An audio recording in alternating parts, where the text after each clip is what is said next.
After Martin Luther King Jr. Boulevard could get a new name, or rather an old one, back this November, voters will decide if the name should be changed back to the Paseo. 41 Action News reporter Kat Reed joins us live with the old and the new debate. Kat? That's right, Krista. The city just spent $60,000 putting up new signs along Dr. Martin Luther King Jr. Boulevard. But this comes after 8 members of City Council voted to rename the Paseo, and that ignited a passionate group of citizens determined to save the street name and its history.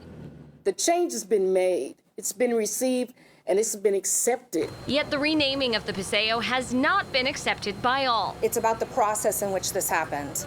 Bottom line. Instead of getting approval from people who live along the Paseo, some city council members voted in January to change the name to Dr. Martin Luther King Jr. Boulevard. To be clear, 8 people, just 8 people, made this decision that caused this division. The majority of those residents along Paseo are African Americans.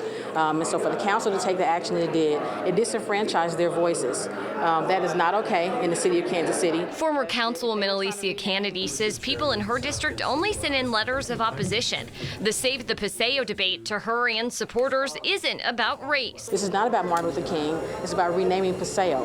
A group decided what street they wanted to rename it, and that's not how the process works by ordinance. And it should not have been done by council action, but for intimidation. It's not about procedure. Some proponents of the change to MLK Boulevard insist this debate is about race. These conversations do have long-term positive impact because they do bring us together to conversate about issues of democracy and white privilege and racism, and about the pathology of white privilege that says we're going to decide in this city and in this community whether a black hero is honored or not.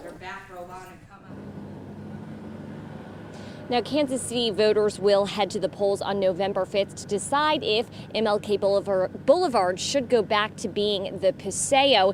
And the city estimates changing all the signs back would cost between $30,000 and $40,000. The old signs that have been taken down are being sent to the Parks Department, which will eventually decide what to do with them, especially in the event that the name isn't changed back. Reporting live in Kansas City, Kat Reed, 41 Action News.